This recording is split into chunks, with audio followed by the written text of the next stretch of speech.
तारीख 2 अक्टूबर जितनी महात्मा गांधी और लाल बहादुर शास्त्री के जन्मदिन के लिए जानी जाती है, पिछले 7 सालों से उतनी ही दृश्यम के लिए भी जानी जाती है। 2 अक्टूबर को ट्राई डे है, ये भले कोई भूल जाए, लेकिन 2 और 3 अक्टूबर को विजय सलगांवकर की फैमिली पणजी में सत्संग सुनने गई थी। 2 अक्टूबर को विजय की फैमिली ने पाव भाजी खाई थी। 2 अक्टूबर को विजय की फैमिली ने फिल्म देखी थी। ये कोई नहीं भूल सकता। तो दोस्तों, इंडस्ट्री में शायद ही किसी फिल्म के सीक्वल को लेकर फैंस के बीच इतनी हाइप क्रिएट होगी। बाहुबली के बाद जो पागलपन बाहुबली 2 को लेकर था, ठीक वही दीवानगी अजय देवगन की फिल्म दृश्यम के प्रति फैंस में दिखती हुई नजर आ रही है। तो एक्सप्लेनेशन शुरू करते हैं, और अगर वीडियो अच्छा लगे तो वीडियो को लाइक जरूर कीजिएगा, और इसी तरह की वीडियोस पाने के लिए आप हमारे इस चैनल को सब्सक्राइब भी कीजिएगा, ताकि आपको इसी तरह के लेटेस्ट और फ्रेश कंटेंट मिलते रहे। तो फिल्म की शुरुआत होती है डेविड नाम के एक आदमी से, जो कि एक आदमी को ड्रग्स देने के लिए जाता है, और जब डेविड उस आदमी को ड्रग्स दे देता है तो वो आदमी डेविड को बदले में पैसे नहीं देता है, जिसके कारण उन दोनों के बीच में झड़प होने लगती है, और इसी झड़प में डेविड से गलती से गोली चल जाती है और वो आदमी मारा जाता है। लेकिन तभी यहाँ पर पुलिस आ जाती है, और पुलिस ने डेविड को उस आदमी को मारते हुए देख लिया था, और डेविड जब उन्हें देखता है तो तुरंत ही वो जंगलों की ओर भागने लगता है। पुलिस वाले भी उसका पीछा कर रहे होते हैं, जिसके बाद डेविड पुलिस स्टेशन के पास रुकता है, जहां पर वो विजय को पुलिस स्टेशन से फावड़ा लेकर बाहर निकलता हुआ देखता है। और आज का दिन 2 अक्टूबर 2014 का दिन है, मतलब कि आज के ही दिन सैम की बॉडी को पुलिस स्टेशन के अंदर दफनाया गया था। लेकिन ये रहस्य सिर्फ विजय को ही मालूम है, लेकिन अब हमें पता चलता है कि ये रहस्य अब डेविड को भी मालूम है। जिसके बाद डेविड दौड़ता हुआ अपने घर पहुंचता है, लेकिन उसे नहीं मालूम था कि उसके पीछे अभी भी पुलिस लगी हुई है। पुलिस वाले डेविड को अरेस्ट कर लेते हैं, जिसके बाद कहानी 7 साल आगे पहुंच जाती है, जहां पर हमें विजय की पूरी फैमिली को दिखाया जाता है। यहाँ पर विजय की फैमिली अभी भी उस हादसे से उभरने की कोशिश कर रही है, जबकि उस बात को 7 साल हो चुके हैं। लेकिन विजय की फैमिली को अभी भी डर है कि सैम की बॉडी पुलिस वालों को मिल ना जाए, क्योंकि पुलिस वाले अक्सर सैम की बॉडी ढूंढने के लिए जहां तहां खुदाई करते रहते हैं, और इन्हीं सब को लेकर अंजू को भी बुरे सपने आते रहते हैं, इसलिए उसे हर कभी दोहरा पड़ता रहता है। तो विजय का परिवार आज भी सहमा हुआ है और सोसाइटी से कट ऑफ है। हाँ, विजय इस बीच केबल ऑपरेटर से एक थिएटर का मालिक बन चुका है। फिल्म का शौकीन विजय फिल्म प्रोड्यूस करना चाहता है, और कहानी को लेकर उसकी मुलाकात एक जाने माने डायरेक्टर से होती है, और विजय ने अपनी फिल्म की कहानी भी खुद ने ही लिखी है। हालांकि विजय अपनी फिल्म की लिखी कहानी के क्लाइमैक्स से खुश नहीं है, इसलिए वो डायरेक्टर से मिलने के लिए आया था और क्लाइमैक्स के बारे में डिस्कस कर रहा था।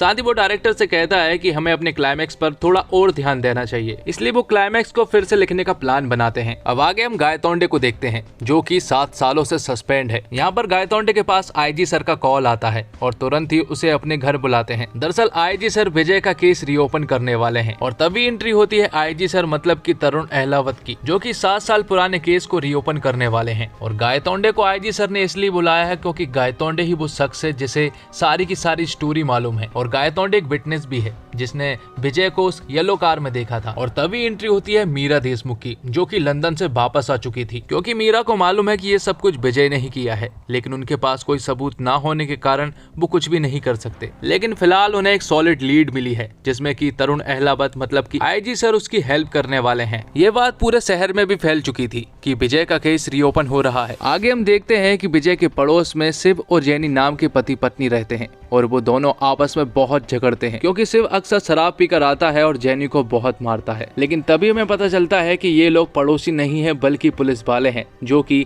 विजय की फैमिली के ऊपर नजर रख रहे थे। साथ ही इन्होंने विजय के पूरे घर में माइक्रोफोन फिट करके रखे थे, ताकि वो विजय की फैमिली के हर एक इंसान की हर एक बात सुन सके। लेकिन विजय की फैमिली ऐसी कोई भी बात नहीं करते हैं जिससे कि पुलिस वालों को ये पता लगे कि सैम की बॉडी कहाँ पर है। दरअसल सैम की बॉडी तो सिर्फ विजय को ही मालूम है। हालांकि विजय की फैमिली भी जानना चाहती है कि सैम की बॉडी कहाँ पर है, लेकिन विजय उन्हें कुछ भी नहीं बताता है, और इस बारे में बात करने से साफ मना कर देता है। अब पुलिस 7 साल पहले की इन्वेस्टिगेशन शुरू करती है, और ये पता करने की कोशिश करती है कि विजय को उस रात किस किस ने देखा। अब क्योंकि विजय 2 अक्टूबर को सुबह 5 बजे पणजी निकल गया था, मतलब उसने बॉडी 1 से 4 बजे के बीच में ही दफनाई होगी, तो विजय सिर्फ 45 किलोमीटर के रेडियस में ही उस बॉडी को दफना पाएगा। इसलिए पुलिस वाले इन्वेस्टिगेशन करते हैं, पर उन्हें ज्यादा कुछ हाथ नहीं लगता है। तब आईजी सर ये अनाउंस करवा देते हैं कि जो भी विजय के केस में एक सॉलिड लीड लेकर आएगा, उसे 5 लाख रुपए दिए जाएंगे। अब आगे हम पुलिस के सामने चाय वाले कॉर्नर को देखते हैं, जहाँ पर अक्सर लोग विजय के केस के बारे में बात करते रहते हैं। साथ ही हम यहीं पर डेविड को भी देख पाते हैं,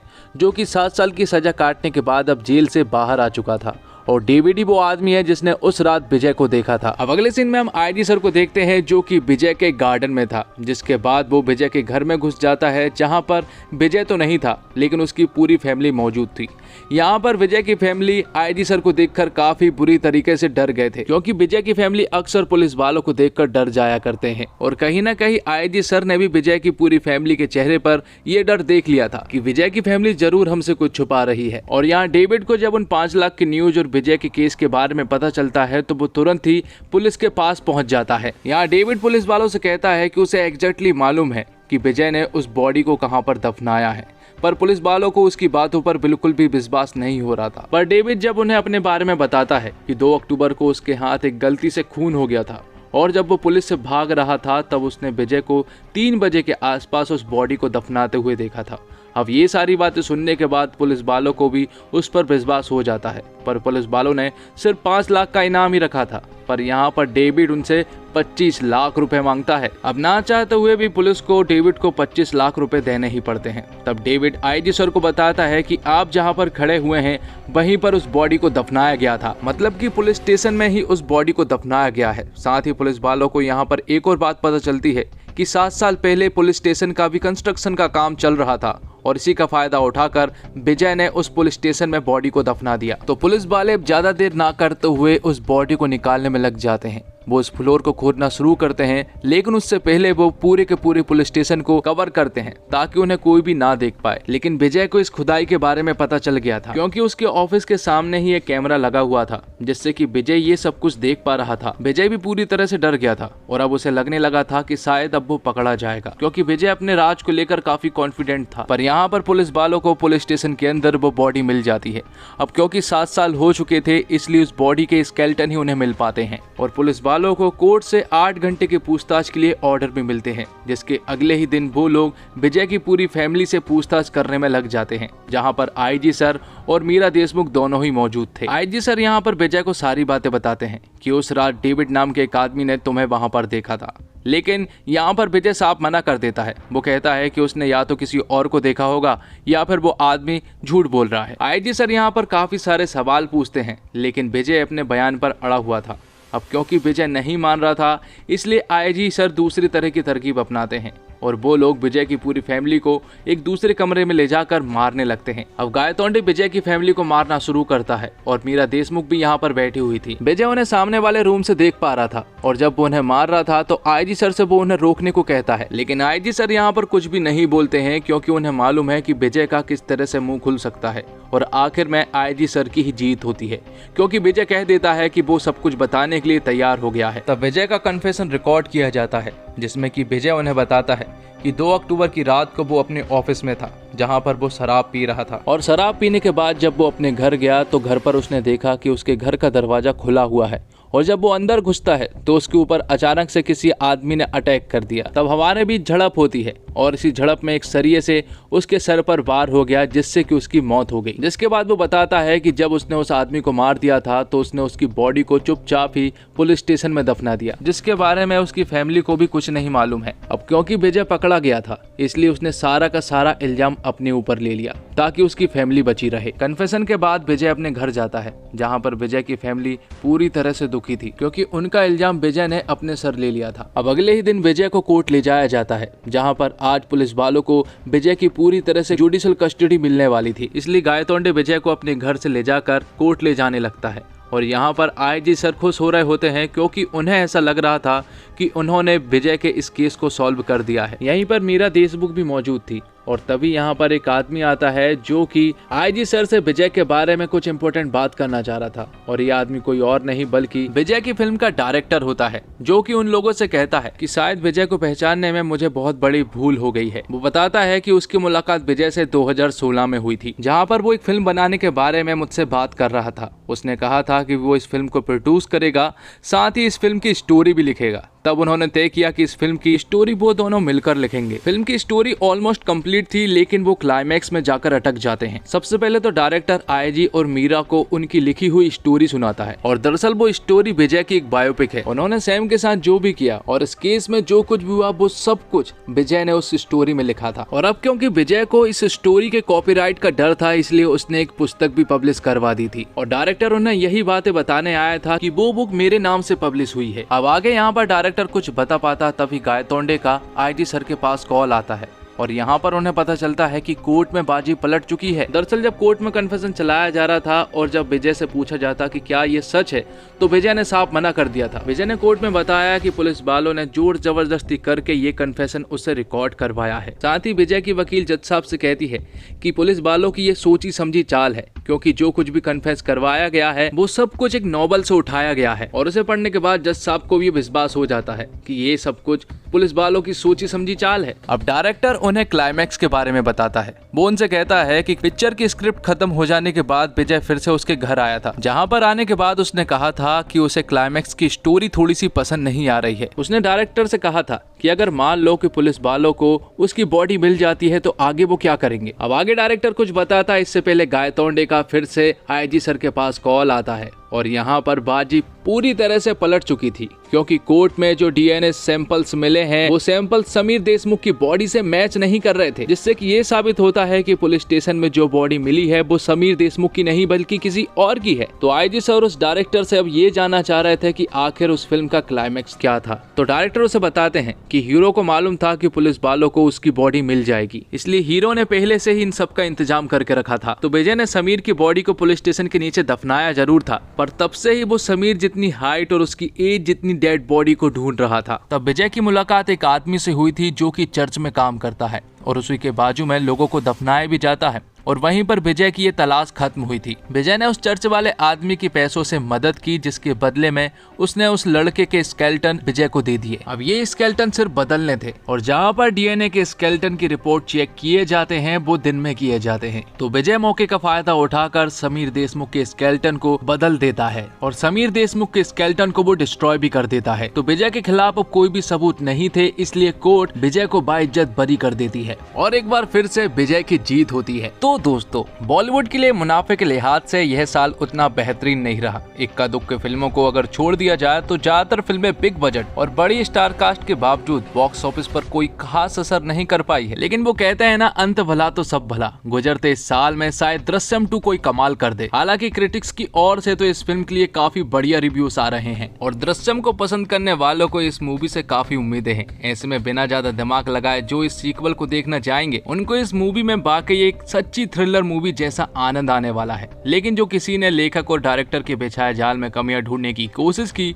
तो ये मूवी आपको कमजोर लग सकती है, पर मेरे हिसाब से तो ऐसे कम ही लोग होंगे। दर्शकों को तो ये मूवी बहुत ज्यादा पसंद आ रही है, और किसी सफल फिल्म का सीक्वल बनाना आसान नहीं, बहुत कठिन और चुनौतीपूर्ण काम माना जाता है।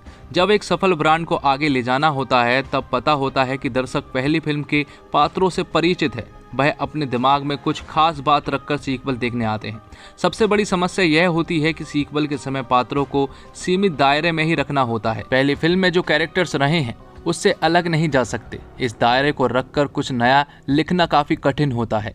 यही वजह है कि फिल्म के निर्देशक ने कई सालों तक दृश्यम फिल्म के सीक्वल बनाने के आइडिया का विरोध किया था। बस स्क्रिप्ट के इंतजार में थे जो पहली फिल्म के साथ न्याय कर सके।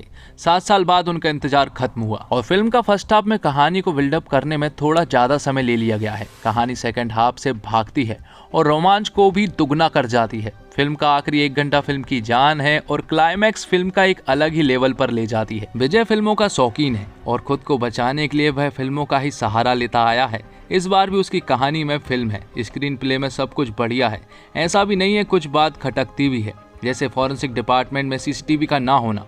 पुलिस जब विजय पर इतनी निगरानी रखी थी तो विजय का फॉरेंसिक डिपार्टमेंट के वॉचमैन की गहरी दोस्ती को कैसे नजरअंदाज कर गई। और डायरेक्टर ने अपना समय लेकर तसल्ली से इस फिल्म को बनाया है। शुरुआत कुछ मिनटों में उन्होंने किरदार को उभारने में लगाए, क्योंकि नए किरदार भी सीक्वल में शामिल किए गए हैं। विजय के परिवार की सोच को अच्छा दर्शाया गया है। उनके लिए सीन की बुनावट सुंदर तरीके से की गई है। कुछ पारिवारिक दृश्य दिल को छूते हैं, साथ ही सस्पेंस और थ्रिल को बनाए रखा है। जो डर विजय का परिवार महसूस कर करता है वो दर्शक भी महसूस करते हैं। लगता है कि अनहोनी हो सकती है। कुछ दृश्यों में तो इस तरह से चौंकाया गया है कि दर्शकों को मजा ही आ जाता है। फिल्म में हर बात को विस्तार से समझाया गया है, तर्क प्रस्तुत किए गए हैं। मसलन विजय ने अपराध तो किया है लेकिन सजा उसे भी मिल रही है। हीरो भाग्यशाली है तो उसका ये मतलब नहीं कि उसका दोष नहीं है। लेखक ने सभी बातों पर बात की है। ऐसा है तो क्यों है। कुछ घटनाक्रम है जो कि अविश्वसनीय लगते हैं। ट्विस्ट अनपेक्षित है जो मजा देते हैं। फिल्म में मनोरंजन भी भरपूर है, सस्पेंस बांध कर रखता है और आखिर के 20 मिनट तो ऐसे हैं कि आप पलक झपकने की हिम्मत भी नहीं कर सकते। निर्देशक ने प्रभावित किया है। उन्होंने दृश्यों को गहराई के साथ पेश किया है।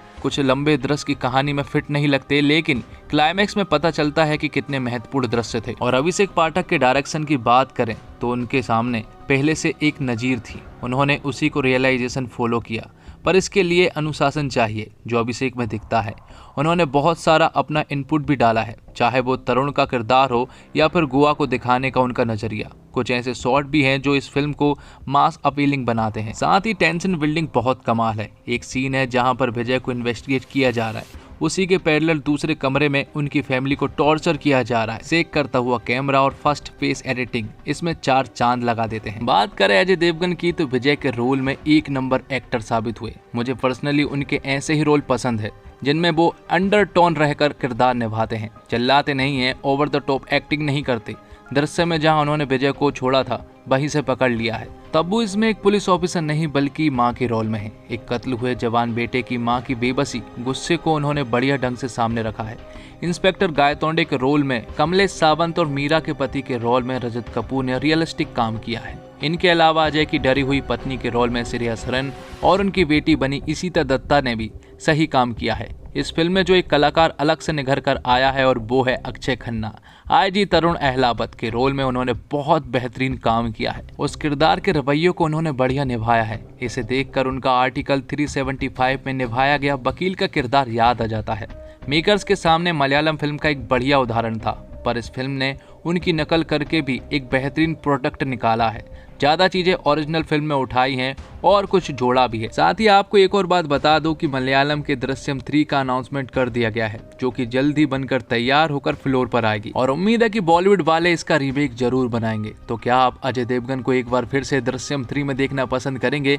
कमेंट बॉक्स में जरूर बताएं। तो दोस्तों, उम्मीद करता हूँ आपको वीडियो पसंद आई होगी। वीडियो पसंद आई हो तो वीडियो को लाइक जरूर कीजिएगा और इसी तरह के वीडियोस पाने के लिए आप हमारे चैनल को सब्सक्राइब भी कीजिएगा, ताकि आपको इसी तरह के लेटेस्ट और फ्रेश कंटेंट मिलते रहे। धन्यवाद। जय हिंद, जय भारत, जय श्री राम।